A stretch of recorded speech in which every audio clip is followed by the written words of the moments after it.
Assalamualaikum warahmatullahi wabarakatuh. Terima kasih atas waktu yang diberikan kepada saya. Terima kasih saya haturkan kepada Ibu Nur Ismiati selaku dosen pembimbing pertama dan Ibu Irami selaku dosen pembimbing kedua. Terima kasih juga saya haturkan kepada Bapak M. Imron. Saya Eko Sriwi Nurhayati, RPL 194844016. Izinkan saya mempresentasikan karya tulis ilmiah saya dengan judul Pengaruh Penyuluhan terhadap Tingkat Pengetahuan Masyarakat tentang Deposito, Dapatkan, Gunakan, Buang, dan Simpan Obat pada Warga RW 07 dan RW 09, Kelurahan Sarosutan, Umbul Harjo, Yogyakarta.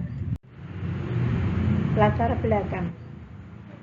Menurut tim IAI PP nomor 16 tahun 2014, Deposito merupakan suatu program edukasi kesehatan yang dibuat oleh IAI, Ikatan Apoteker Indonesia, dalam upaya mewujudkan gerakan keluarga sadar obat GKSO sesuai langkah konkret untuk meningkatkan kualitas hidup masyarakat sehingga mencapai derajat kesehatan yang setinggi-tingginya sebagai komitmen dalam melaksanakan amanat Undang-Undang Nomor 36 Tahun 2009. Tujuan umum untuk mengetahui pengaruh penyuluhan terhadap tingkat pengetahuan masyarakat tentang deposito obat. Tujuan khusus untuk mengukur tingkat pengetahuan masyarakat tentang deposito obat berdasarkan umur, pekerjaan, dan tingkat pendidikan di RW 07 dan RW 09, Kelurahan Sarosutan, Umbul Harjo, Yogyakarta. Metode penelitian, jenis penelitian, deskriptif, kualitatif. Lokasi penelitian, RW 07 dan RW 09, Kelurahan Sarosutan, Kecamatan Umbul Harjo, Yogyakarta. Tujuan untuk membuat gambaran atau deskripsi suatu keadaan secara objektif. Metode ini digunakan untuk memecahkan atau menjawab permasalahan yang terjadi pada situasi sekarang atau yang sedang terjadi menurut Noto Atmojo 2010. Waktu penelitian bulan Februari sampai Maret 2020. Populasi yang diambil warga RW 03, RW 07 dan RW 09 Sarosutan, Umbul Harjo, Yogyakarta, yang terdiri dari 727 kepala keluarga dengan total penduduk 2.538 orang. Sampel. Dalam pengambilan sampel kita menggunakan perhitungan seperti di samping. Minimal responden kita dapatkan sebanyak 88 orang.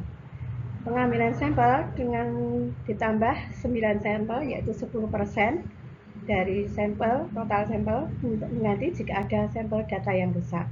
Jadi total sampel 97 orang.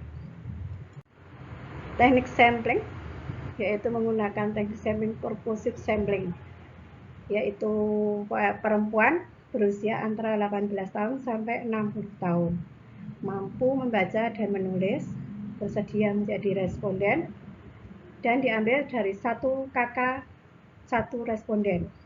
Variabel penelitian yaitu tingkat pengetahuan masyarakat tentang deposito obat sebelum penyuluhan yaitu pretest, dan tingkat pengetahuan masyarakat tentang deposito obat sesudah penyuluhan yaitu posttest. Instrumen penelitian yang digunakan adalah lembar kuesioner dari penelitian Banggo tahun 2018 yang sudah tervalidasi. Kuesioner berisi 16 butir pertanyaan.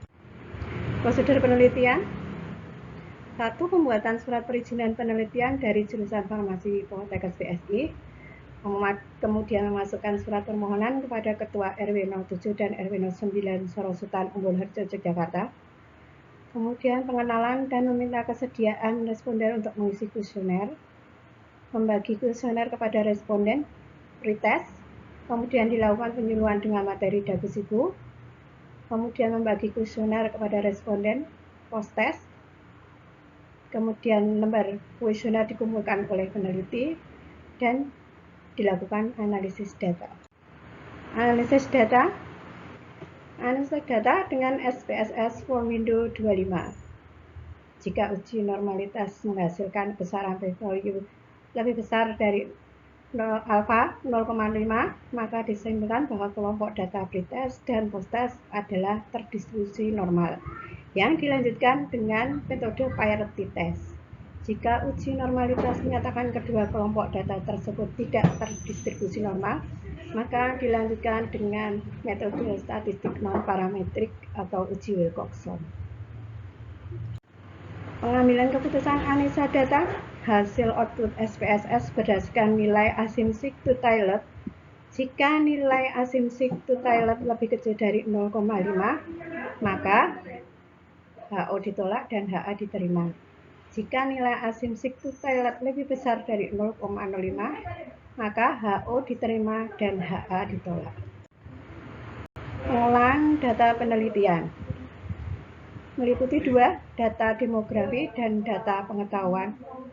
Data demografi terdiri dari usia dan jenis kelamin, pendidikan, dan pekerjaan.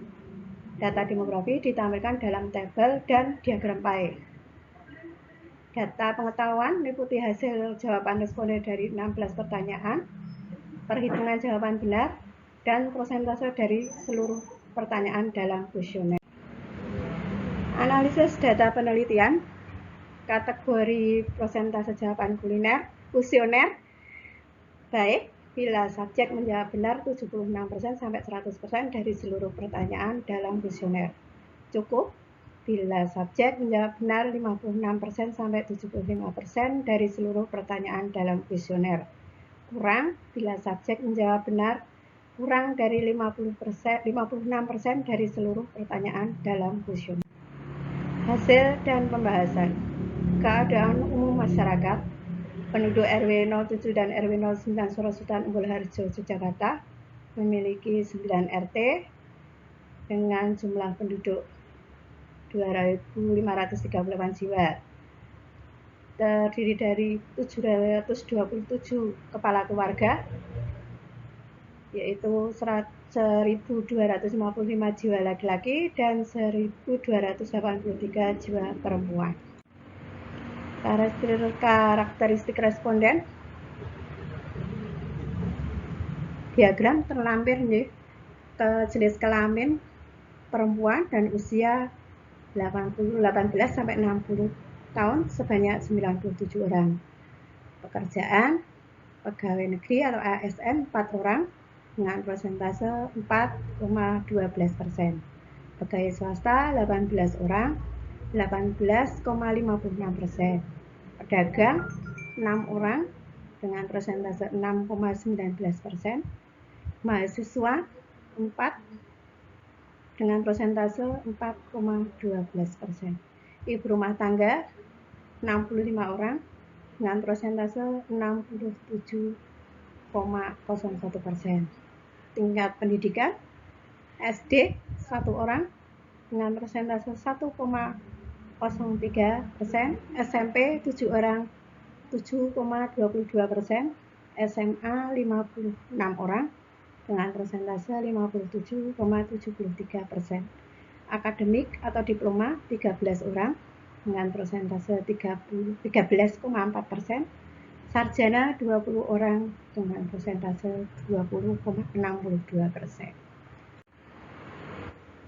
Tingkat pengetahuan sesudah sebulan sebelum dilakukan penyuluhan berdasarkan pretest dan posttest. Hasil penelitian sebelum penyuluhan, pretest dengan kriteria kurang sebanyak 1 orang dengan persentase 1,03%, kriteria cukup sebanyak 61 orang dengan persentase 62,89%, dan kriteria baik sebanyak 35 orang dengan persentase 36,8% menurut tabel 4.2. Hasil penelitian sesudah dilakukan penyuluhan posttest dengan kriteria cukup sebanyak 5 orang dengan persentase 15% dan sebaik sebanyak 92 orang dengan persentase 94,85%. Grafik terlampir yaitu gambar 4.3.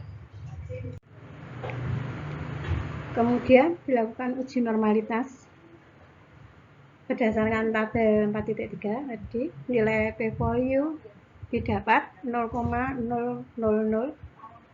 lebih kecil dari alfa 0,05, maka disimpulkan bahwa kelompok data pretest dan posttest tidak terdistribusi normal. Oleh karena itu, selanjutnya dilakukan teknik analisis statistik non-parametrik, yaitu uji Wilcoxon. Uji Wilcoxon terlampir tabel 4.4 menggunakan bantuan SPSR for Windows 25. Hasil pengujian Wilcoxon diketahui negatif rank 0, yang artinya tidak ada penurunan nilai pada posttest, sedangkan positif rank 58 artinya terdapat kenaikan nilai sebanyak 58 poin pada posttest, dan TIS 39 artinya sebanyak 39 data mempunyai nilai tetap. Hal tersebut berarti terdapat peningkatan pengetahuan pada warga sesudah dilakukan penyuluhan tentang dagu sibu obat. Dengan kata lain, yang menyatakan bahwa penyuluhan dagu sibu terbukti efektif dalam meningkatkan pengetahuan ibu-ibu warga RW 07 dan RW 09 Sorosutan, Umbul Harjo, Yogyakarta. Ini uji Wilcoxon terlampir tabel 4.5 menggunakan SPSS for Windows 25. Menunjukkan nilai p-value tersebut 0,000 lebih kecil dari 0,05, sehingga dapat disimpulkan bahwa terdapat pengaruh pada tingkat pengetahuan pada masyarakat RW 07 dan RW 09 Sorosutan, Umbul Harjo antara sebelum pretest dan sesudah posttest diberikan penyuluhan. Kesimpulan dan saran. Kesimpulan, berdasarkan hasil penelitian, maka dapat ditarik kesimpulan sebagai berikut. 1. Berdasarkan hasil deskripsi tingkat pengetahuan, responden dengan pengetahuan baik meningkat dari 36,08% pretest menjadi 94,85% posttest, yang artinya terjadi peningkatan tingkat pengetahuan pada warga setelah dilakukan penyuluhan. 2. Terdapat perbedaan yang signifikan antara sebelum dan sesudah diberikan penyuluhan. Dalam hal ini dapat dibuktikan dengan nilai asumsi 0,00 lebih kecil dari 0,05, yang berarti menunjukkan terdapat pengaruh dilakukan penyuluhan tentang dagu sibu obat pada tingkat pengetahuan warga RW 07 dan RW 09 Sorosutan, Umbul Harjo, Yogyakarta. Saran: 1. Bagi petugas kesehatan perlu adanya sosialisasi dan penyuluhan tentang dagu sibu obat terhadap masyarakat RW 07 dan RW 09 Sorosutan, Umbul Harjo, Yogyakarta. 2. Bagi masyarakat RW 07 dan RW 09 Sorosutan, Umbul Harjo, Yogyakarta diharapkan untuk lebih meningkatkan pengetahuan tentang dagu sibu obat yang baik dan benar. Sekian presentasi dari saya. Terima kasih. Wassalamualaikum warahmatullahi wabarakatuh.